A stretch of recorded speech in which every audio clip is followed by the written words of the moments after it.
Bienvenue. Aujourd'hui, on plonge dans le monde fascinant des outils qu'on utilise pour coder. On s'appuie sur une revue vidéo de 2025 qui fait le tour de la question. Oui, bonjour.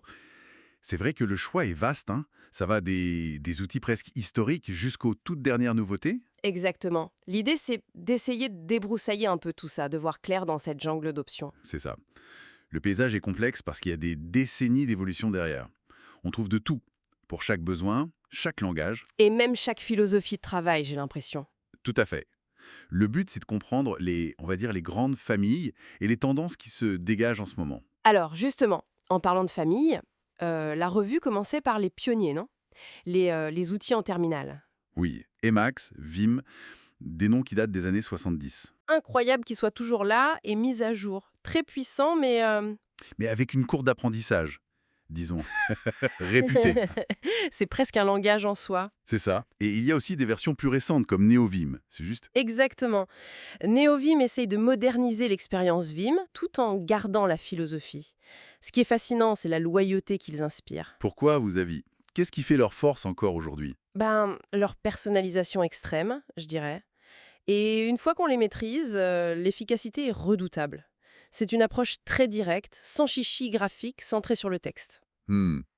Une approche pure, en quelque sorte. Voilà, très clavier-centrique. Mais oui, comme vous disiez, la barrière à l'entrée est réelle, surtout aujourd'hui avec des alternatives plus visuelles. C'est clair que pour débuter, ça peut faire un peu peur. C'est qu'un investissement initial, c'est le choix.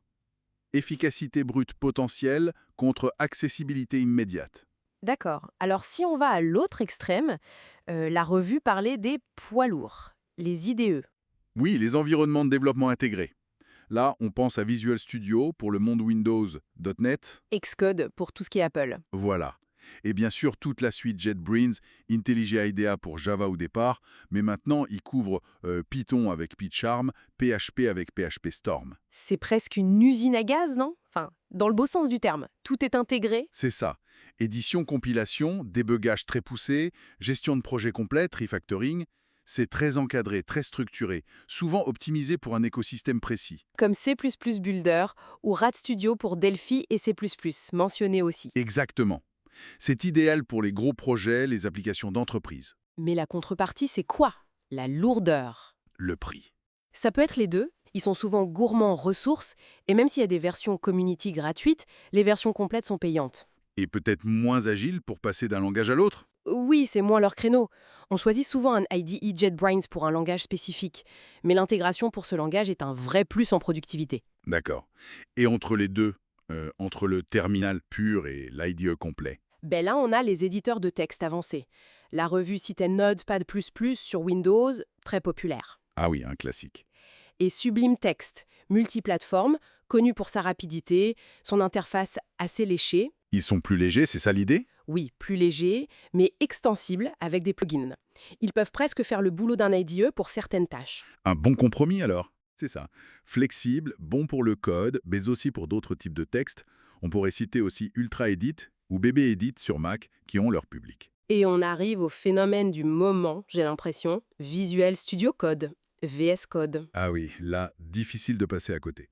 La revue vidéo a insisté beaucoup dessus. Gratuit, open source, Microsoft derrière, multiplateforme et surtout, cet écosystème d'extension absolument gigantesque, C'est clairement lui qui domine le paysage actuellement.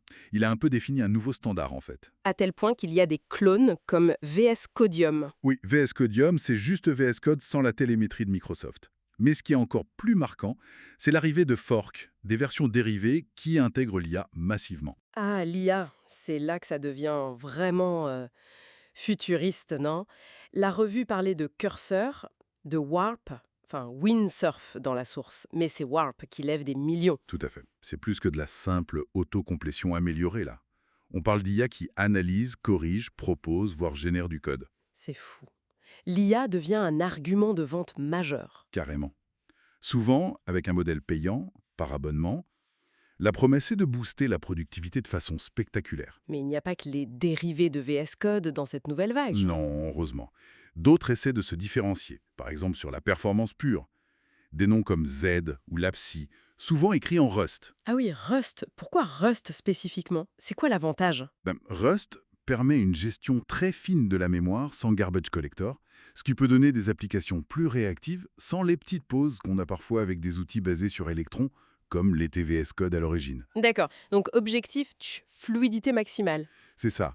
Et il faut aussi mentionner Fleet de JetBrains, qui se veut une alternative plus légère à leurs gros IDE, et Pulsar. Ulsar, c'est quoi? C'est la communauté qui a repris le flambeau d'Atom, l'éditeur de GitHub, qui a un peu été l'ancêtre spirituel de VS Code, mais qui a été arrêté. Pulsar essaye de le maintenir en vie. D'accord, donc si on essaie de résumer tout ça, ce que disait la revue.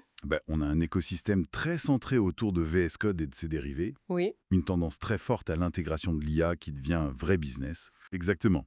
Et aussi un retour de l'importance de la performance brute pour certains nouveaux acteurs. Le choix final, ça reste très personnel et dépendant du projet, j'imagine. Toujours langage, plateforme, taille du projet, habitudes personnelles. Et la frontière entre simple éditeur et IDE complet devient de plus en plus floue, quoi. C'est vrai. Ces outils hybrides changent la donne. Bon, et pour finir, une petite question qui me vient. Oui. Avec cette IA qui devient si basique, si présente, si capable d'écrire du code elle-même, est-ce qu'on ne va pas vers un futur où c'est l'outil qui choisit ou du moins qui façonne le développeur plutôt que l'inverse? C'est une excellente question. Ça interroge vraiment la nature même du développement et le rôle de l'humain là-dedans. De quoi réfléchir, effectivement.